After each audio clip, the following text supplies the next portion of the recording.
कैसे एक कंपनी ने सिखा दिया कि फ़ोन सिर्फ ज़रूरत नहीं लग्जरी भी हो सकता है, और कैसे एक सिंपल डिवाइस ने लोगों की पर्सनैलिटी, स्टेटस और परसेप्शन तक को बदल दिया।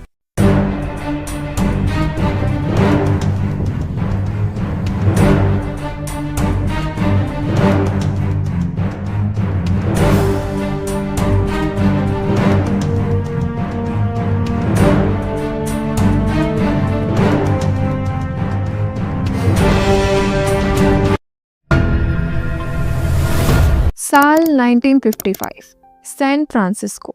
एक नवजात बच्चा जिसे उसके असली माता पिता ने गोद दे दिया। इस बच्चे का नाम रखा गया स्टीव जॉब्स। उन्हें गोद लेने वाले माता पिता पॉल और क्लारा जॉब्स एक सामान्य परिवार से थे, लेकिन उन्होंने स्टीव को एक खास चीज सिखाई, मशीनों के साथ प्यार और हाथों से काम करने की कला। पॉल जॉब्स अक्सर गैराज में काम करते थे और स्टीव छोटी सी उम्र से ही चीजें खोलते और जोड़ते। यहीं से इलेक्ट्रॉनिक्स का बीज उनके मन में बोया। स्कूल में स्टीव थोड़े शरारती थे, क्लास में बोर हो जाते थे, बहुत सवाल पूछते थे। लेकिन एक दिन उन्हें अपना जैसा बच्चा मिला, स्टीव वोज़नियाक। वोज़नियाक टेक्नोलॉजी का जीनियस था और जॉब्स के पास था सपना देखने और बेचने का हुनर। कॉलेज में भी जॉब्स ज़्यादा खुश नहीं थे। 6 महीने बाद कॉलेज छोड़ दिया, लेकिन वे कैलीग्राफी की क्लास में जाते रहे।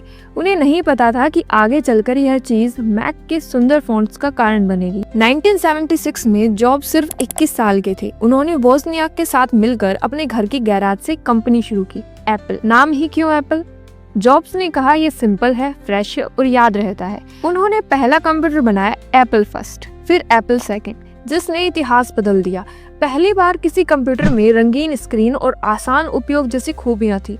कुछ सालों बाद जॉब्स ने ज़ेरॉक्स की एक लैब में माउस और GUI यानी ग्राफिकल इंटरफेस देखा। उन्होंने तुरंत समझ लिया कि यही फ्यूचर है। 1984 में उन्होंने मैकिन्टॉश लॉन्च किया। यह एक अनोखा, सुंदर और पावरफुल कंप्यूटर था, लेकिन कंपनी में आपसी टकराव बढ़ गया और 1985 में जॉब्स को अपनी ही कंपनी से बाहर निकाल दिया गया। यह जॉब्स के लिए बड़ा झटका था, लेकिन उन्हें हार नहीं मानी। उन्होंने 2 कंपनियां शुरू की, नेक्स्ट और पिक्सर, जिसने बाद में टॉय स्टोरी बनाई। पिक्सर ने पूरी फिल्म इंडस्ट्री बदल दी। दुनिया पहली बार इस तरह के कंप्यूटर एनिमेशन देख रही थी। इधर एप्पल मुश्किल में था, न पैसों की हालत अच्छी थी, न ही कंपनी की दिशा। 1996 में एप्पल ने नेक्स्ट खरीदा और इस तरह जॉब्स वापस एप्पल में लौट आए। वापसी के बाद जॉब्स ने एप्पल का चेहरा ही बदल दिया। 1998 में iMac लॉन्च किया, रंगीन और बेहद खास डिजाइन वाला कंप्यूटर। फिर 2001 में iPod, आपकी जेब में 1000 गाने। साल 2004, यहाँ से शुरू हुई एक नई क्रांति की शुरुआत। ये कहानी 21वीं सदी की शुरुआत के दशक की है, जब हमारी जेबों में केवल फोन नहीं थे, बल्कि कई सारे अलग अलग डिवाइस थे। एक तरफ म्यूजिक सुनने के लिए iPod था, दूसरी तरफ ईमेल चेक करने के लिए ब्लैकबेरी, और कहीं से कैमरा और GPS भी संभालना पड़ता था। और इन सभी चीजों को एक कोने में बैठकर देख रहा था एक आदमी, स्टीव जॉब्स। साल 2004, एप्पल कंपनी में एक प्रोजेक्ट चल रहा था जिसे प्रोजेक्ट पर्पल नाम दिया गया।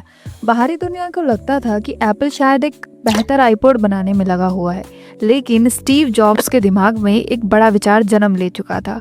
जॉब्स अपनी टीम से पूछते थे, क्यों ना हम इन सभी चीज़ों को मिलाकर, मतलब iPod, फ़ोन और इंटरनेट कम्युनिकेटर को एक ही डिवाइस में बदल दे। तो इंजीनियर्स ने शुरुआत में कहा कि ये इम्पॉसिबल है। उस समय के फ़ोन में छोटे छोटे बटन होते थे और जटिल operating system. Touch screen technology भी अनरिलायबल और स्लो थी। आईफोन के लॉन्च से पहले बाजार में जो टच स्क्रीन फ़ोन थे, उन्हें चलाने के लिए एक नुकीली स्टाइलस की जरूरत होती थी। वे स्क्रीन रजिस्टिव टेक्नोलॉजी पर आधारित थे जो सटीक नहीं थी। इसलिए स्टीव जॉब्स ने इस बार साफ कर दिया था कि कोई स्टाइलस नहीं। स्टाइलस पतली छड़ी होती थी जिसे टच स्क्रीन चलाते थे। उन्होंने जिद की कि डिवाइस चलाने के लिए हमारी उंगलियां ही सबसे अच्छे पॉइंटर हैं। यह एक रिवॉल्यूशनरी सोच थी, एक ऐसी मल्टी टच स्क्रीन जिसे आप पिंच करके जूम कर सकते थे, स्वाइप अप करके पेज पलट सकते थे। एप्पल की टीम ने 2 साल तक इस चुनौती पर सीक्रेट तरीके से काम किया। इंजीनियर्स ने दिन रात एक कर दिया, घंटों बैठकर ये इंश्योर किया करते थे कि इंटरफेस केवल काम ही ना करे बल्कि मैजिकल फील कराए। इस मिक्स प्रोडक्ट के नाम को लेकर भी कंपनी में काफ़ी बहस चली। जब प्रोजेक्ट पर्पल पर काम चल रहा था तो एप्पल के अंदर नाम को लेकर काफी मतभेद थे। उस समय एप्पल का सबसे सक्सेसफुल प्रोडक्ट आईपॉड था। कई लोग चाहते थे कि इस डिवाइस का नाम भी आईपॉड के नाम जैसा ही हो। नाम के कुछ सुझाव भी उन्हें दिए गए, आईपॉड फोन, मैक मोबाइल या आईपॉड टच। स्टीव जॉब्स चाहते थे कि यह केवल आईपॉड का एक्सपेंशन नहीं है, यह एक पूरी तरह से नया प्रोडक्ट है। उन्हें एक ऐसा नाम चाहिए था जो इंटरनेट और फोन के मिक्सचर को दर्शाए। फाइनली आईफोन नाम ने जीत हासिल की, क्योंकि इसमें एप्पल के डिजिटल इक्विपमेंट की पहचान आई, यानी इंटरनेट इंडिविजुअल्स इनोवेशंस को फोन फंक्शन के साथ जोड़ दिया। और फिर आया एक ऐतिहासिक दिन। 9 जनवरी 2007 सैन फ्रांसिस्को में एक मंच पर काली टर्टल नेक पहने स्टीव जॉब्स खड़े हुए। उन्होंने भीड़ से कहा, आज हम 3 रिवॉल्यूशनरी प्रोडक्ट पेश कर रहे हैं। पहला है वाइड स्क्रीन आईपॉड, दूसरा है एक मोबाइल फोन और तीसरा है एक ब्रेक थ्रू इंटरनेट कम्युनिकेटर। उन्होंने ये बात 3 बार दोहराई, फिर मुस्कुराए और बोले, ये 3 अलग डिवाइस नहीं है, ये एक ही डिवाइस और हम इसे आईफोन कहते हैं। जॉब्स ने आईफोन के हर फीचर को ऐसे दिखाया जैसे वो कोई जादू दिखा रहे हो। उंगलियों से स्वाइप अप करना, मैप्स पर पिंच करके जूम करना, गाने सुनना, ये सब इतना सरल और सहज था कि लोग अपनी आंखों पर विश्वास नहीं कर रहे थे। वह केवल एक फोन नहीं था, एक मोबाइल कंप्यूटिंग का भविष्य था। जब आईफोन 2007 में मार्केट में आया तब यह सिर्फ एक प्रोडक्ट नहीं था, यह एक कल्चरल चेंजमेंट था। इसने स्मार्टफोन की परिभाषा ही बदल दी थी, जिससे नोकिया और ब्लैकबेरी जैसे दिग्गज कंपनियां पीछे छूट गईं। आईफोन ने एक ऐसी नींव रखी जिस पर ऐप स्टोर का जन्म हुआ। इसने अरबों डॉलर की एक नई मोबाइल ऐप अर्थव्यवस्था को जन्म दे दिया, जिसने हमारे सीखने, कम्युनिकेट करने और खरीदारी जैसे जीने के तरीके को हमेशा के लिए बदल दिया। एप्पल की टीम ने कॉम्प्लिकेटेड एल्गोरिथम लिखा ताकि यह इंश्योर किया जा सके कि यह क्रिया तेज, सहज और बग फ्री हो। आईफोन से पहले के फोन प्लास्टिक स्क्रीन के आते थे, जिन पर आसानी से स्क्रैच पड़ जाता था। इसलिए मल्टी टच और बेहतर विजुअल्स के लिए एक मजबूत ग्लास की जरूरत थी। स्टीव जॉब्स चाहते थे कि यह इतना मजबूत हो कि अगर आपकी जेब में चाबी भी हो तो भी उससे स्क्रैच ना पड़े। एप्पल ने कॉर्निंग कंपनी के साथ मिलकर एक मजबूत ग्लास पर काम किया, जिसे आज हम गोरिल्ला ग्लास के नाम से। इसने आईफोन को ड्यूरेबिलिटी दी, जो टच स्क्रीन फोन के लिए कंपलसरी था। जब स्टीव जॉब्स ने जनवरी 2007 में पहले आईफोन लॉन्च किया तो वह एक टेक्नोलॉजी रिवॉल्यूशन था, लेकिन एक बड़ी चीज जो उसमें गायब थी वह थी ऐप स्टोर, वह जगह जहां हम अरबों एप्लीकेशन डाउनलोड करते हैं। स्टीव जॉब्स को डर था कि अगर थर्ड पार्टी डेवलपर्स को आईफोन के कोड और सिस्टम पर पूरी तरह पहुंच दे दी गई, इससे ऑपरेटिंग सिस्टम अनस्टेबल हो सकता है और सिक्योरिटी ब्रीच हो सकती है। उनका मानना था कि अनकंट्रोल्ड ऐप्स वायरस और अनस्टेबिलिटी ला सकते हैं।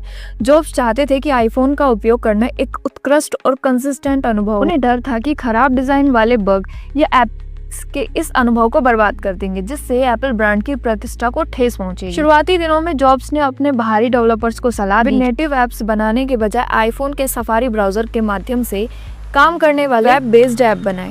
एप्पल के कुछ वरिष्ठ अधिकारी जैसे फिल शिलर और स्कॉट फॉरस्टॉल भी जॉब्स को ऐप स्टोर की जरूरत के बारे में समझा रहे थे। वे मानते थे कि ऐप्स ही आईफोन को एक ओपन प्लेटफॉर्म और एक ट्रू रिवॉल्यूशनरी डिवाइस बने। लेकिन भारी दबाव और भविष्य की क्षमता को देखते हुए स्टीव जॉब्स को अपना मन बदलना पड़ा और जुलाई 2008 में आईफोन के लॉन्च होने के लगभग 1 साल बाद एप्पल ने ऐप स्टोर और आईफोन OS 2.0 को लॉन्च के पहले ही वीकेंड में 1 करोड़ से ज्यादा ऐप्स डाउनलोड किए गए। ऐप स्टोर ने तुरंत ही फोन को एक साधारण डिवाइस से एक असीमित क्षमता वाला प्लेटफॉर्म बना दिया और यही यू टर्न इतिहास का सबसे सक्सेसफुल बिजनेस डिसीजन साबित हुआ। ऐप स्टोर को न केवल आईफोन को सफल बनाया बल्कि $1 ट्रिलियन की ग्लोबल मोबाइल ऐप अर्थव्यवस्था को जन्म दिया। आईफोन लॉन्च होने के बाद एक और विवाद हो गया आईफोन के नाम को लेकर। सबसे बड़ी और इंटरेस्टिंग चुनौती थी ये टैक्सियांट सिस्को सिस्टम से आई थी। जब 9 जनवरी 2007 को स्टीव जॉब्स ने आईफोन को लॉन्च किया तो सिस्को ने अगले ही दिन एप्पल पर लॉ सूट दायर कर दिया, क्योंकि सिस्को ने पहले ही 2006 में एक वॉइस ओवर आईफोन के लिए आईफोन नामक ट्रेडमार्क रजिस्टर करवाया था, जिसे उन्होंने लिंक्स ब्रांड के तहत बेचा था। इसलिए सिस्को के पास इस नाम के राइट्स थे। स्टीव जॉब्स अपनी जिद के लिए मशहूर थे। उन्होंने सार्वजनिक रूप से दावा किया कि सिस्को का आईफोन फोन का एक साधारण अडेप्टर था और उनका आईफोन एक रिवॉल्यूशनरी प्रोडक्ट। लेकिन कानूनी रूप से सिस्को मजबूत स्थिति में था। इस कानूनी लड़ाई को सार्वजनिक रूप से बड़ा तमाशा बनने से रोकने के लिए एप्पल और सिस्को ने जल्द ही समझौता। आईफोन आने से नोकिया कंपनी का पतन हो गया, क्योंकि नोकिया ने टच स्क्रीन टेक्नोलॉजी पर धीमा काम किया और अपने पुराने सिम्बियन ऑपरेटिंग सिस्टम पर अटके रहे।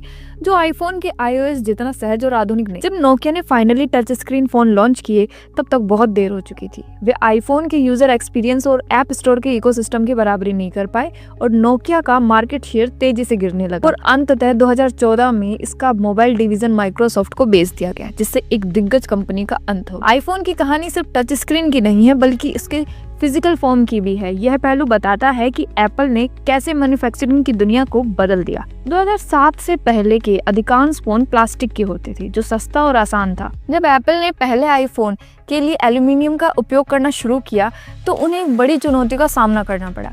एल्यूमिनियम से एक मजबूत लेकिन पतला शेल बनाना बहुत मुश्किल था, जिसमें कोई जोड़ या सीम्स ना हो। जोड़ और स्क्रू डिजाइन की सुंदरता को बिगाड़ते थे, जो स्टीव जॉब्स को एक्सेप्ट नहीं थी। एप्पल ने इसका सॉल्यूशन मैन्युफैक्चरिंग प्रोसेस में पाया, जिसे यूनिबॉडी डिजाइन कहा जाता है। उन्होंने एक बड़ा एल्यूमिनियम ब्लॉक लिया और कंप्यूटर न्यूमेरिकल कंट्रोल मशीन का उपयोग करके इसे खोखला करना शुरू कर दिया। इस प्रोसेस ने फोन या लैपटॉप की एक बाहरी केजिंग बनाई जो कि एल्यूमिनियम के टुकड़े से बनी थी। ये इतनी मजबूत और हल्की थी कि यही इंडस्ट्रियल डिजाइन का बेंचमार्क बना और इस तरह आईफोन अपने पूर्ण स्वरूप में आया। लेकिन जल्द ही आईफोन के सफर में बहुत बड़ा दुख आया। 2011 में स्वास्थ्य कारणों से स्टीव जॉब्स ने दुनिया को अलविदा कह दिया।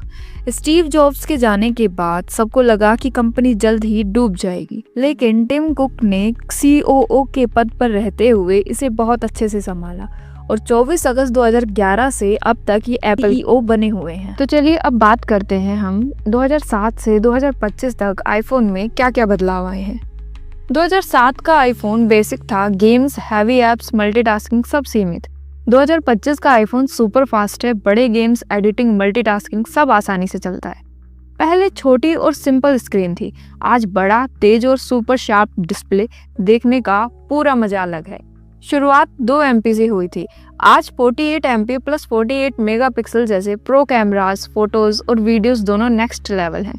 पहले सिर्फ कुछ ही GB मिलते थे, आज 256 GB 512 GB तक है, जितनी मर्जी फोटोज, एप्स और वीडियोस रख। 2007 में 2G कनेक्टिविटी थी, यानी स्लो इंटरनेट। 2025 में 5G फास्ट वाईफाई, सब इंस्टेंट लोड होता है। पहले फ्रेजाइल बॉडी, आज स्ट्रॉन्ग ग्लास वाटर रेजिस्टेंस, ज्यादा टिकाऊ और सुरक्षित। पहले phone plus music plus web only, आज AI feature, satellite SOS, fast charging, high performance gaming सब एक ही डिवाइस में। 2007 आईफोन प्राइस लगभग $499। 2025 आईफोन प्राइस लगभग $1099। टेक्नोलॉजी बढ़ी, फीचर्स बढ़े, प्राइस भी डबल से ज्यादा। ये थी आईफोन की कहानी। आईफोन सिर्फ एक प्रोडक्ट नहीं था, ये स्टीव जॉब्स का वो सपना था जिसमें टेक्नोलॉजी को इंसानों के पास लाना था। एक सिंपल, ब्यूटीफुल और पावरफुल फोन। जॉब्स ने न सिर्फ फोन बनाया, उन्होंने दुनिया को सोचना सिखाया कि परफेक्शन का क्या मतलब होता है। और शायद इसीलिए आईफोन आज भी एक डिवाइस नहीं, स्टीव जॉब्स के उन एफर्ट्स का एग्जाम्पल है कि जब कोई काम दिल से किया जाए तो दुनिया बदल जाती है। कैसी लगी ये वीडियो कमेंट करके जरूर बताएं। इसी तरह की वीडियोस के लिए बने रहिए हमारे साथ। जय हिंद, जय भारत।